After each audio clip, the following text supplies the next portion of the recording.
अल्लामा इब्न serine रहमतुल्लाह अलैह, उनके पास एक आदमी आया रोते हुए और आके रोना शुरू कर दिया, जोर जोर से रोना, मैं मर गया, मैं लुट गया, बर्बाद हो गया। अल्लामा साहब ने पूछा भी बात क्या हुई, क्या मसला बना, क्यों रो रहा है? अल्लामा साहब मुझे ऐसा अजीब ख्वाब आया कि मैं बयान नहीं कर सकता। बहरहाल बड़ी मुश्किल से उसने बताया कि मुझे ख्वाब ये आया है कि मैं कुरान पर पेशाब कर रहा हूँ। अल्लामा इब्न सीरीन रहमतुल्लाह अलैह एक मरतबा तो उसकी तरफ सवाली नजरियों से देखने लगे और पूछा। मुअब्बिर के लिए देखें ये बातें पूछना ज़रूरी हैं, अगर मुअब्बिरीन पूछें तो आप उनको बताएं। जिस तरह अल्लामा इब्न सीरीन रहमतुल्लाह ने पूछा कि तूने रात अपनी बीवी से हमबिस्तरी की है?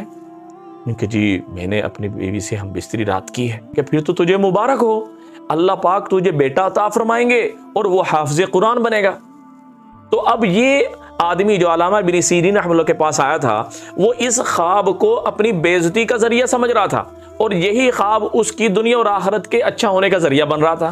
तो लिहाजा कोई बात भी हो छुपानी भी नहीं चाहिए। जिस तरह डॉक्टर के पास बंदा इलाज के लिए जाए, अब उससे छुपा के बैठ जाए तो वो इलाज क्या करेगा? इसीलिए किसी आलिम के पास जाएं, मुफ्ती के पास जाएं, मुअब्बिर के पास जाएं तो खुदा के लिए सारी की सारी बात उनके सामने खोल के रखें। अपनी इज्जत बचाने के लिए, ख़ानदानी शराफत बचाने के लिए, दीनी शराफत बचाने के लिए कोई बात छुपाएं नहीं, झूठ मूठ की मिलावट ना करें और झूठा ख्वाब भी बयान ना करें। जिस तरह यूसुफ अलैहिस्सलाम के साथ जेल खाने के अंदर जो दो कैदी थे, उन्होंने जब उनको ताबीर यूसुफ अलैहिस्सलाम ने बता दी कि एक को सूली दे दी जाएगी और दूसरा बादशाह का मुलाजिम बनेगा, उसी तरह साकी बनेगा, ये बताया तो दोनों झट से बोले भी हम तो मजाक कर रहे थे।